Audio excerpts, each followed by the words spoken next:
एवं बहुविधा यज्ञाः वितता ब्रह्मणो मुखे कर्मजान् विद्धितान् सर्वान् ఏవం జ్ఞాత్వా విమోక్ష్యసే. పద అర్థం చూద్దాం రండి. ఏవం ఈ విధంగా, బహువిధాః అనేక రకాల, యజ్ఞాః యజ్ఞాలు, వితతాః విస్తరించాయి, బ్రహ్మణః ముఖే వేదాలలో బ్రహ్మ వాక్కులో, కర్మజాన్ కర్మల నుండి పుట్టినవి, విద్ధి తెలుసుకో, తాన్ సర్వాన్ వాటన్నింటినీ, ఏవం జ్ఞాత్వా ఈ విధంగా తెలుసుకుని, విమోక్ష్యసే విముక్తి పొందుతావు.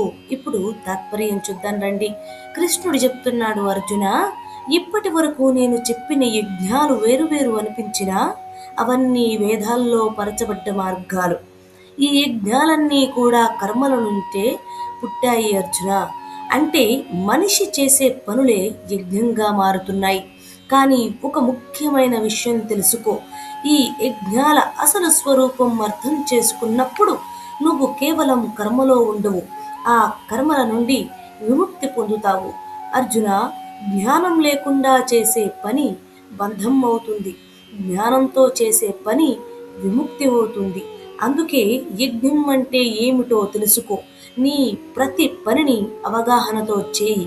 అప్పుడు అదే పని నిన్ను బంధించదు, నిన్ను విముక్తి వైపు తీసుకెళ్తుంది అని కృష్ణుడు అర్జునుడికి అలాగే మనకు కూడా వివరిస్తున్నారు. హరే కృష్ణ.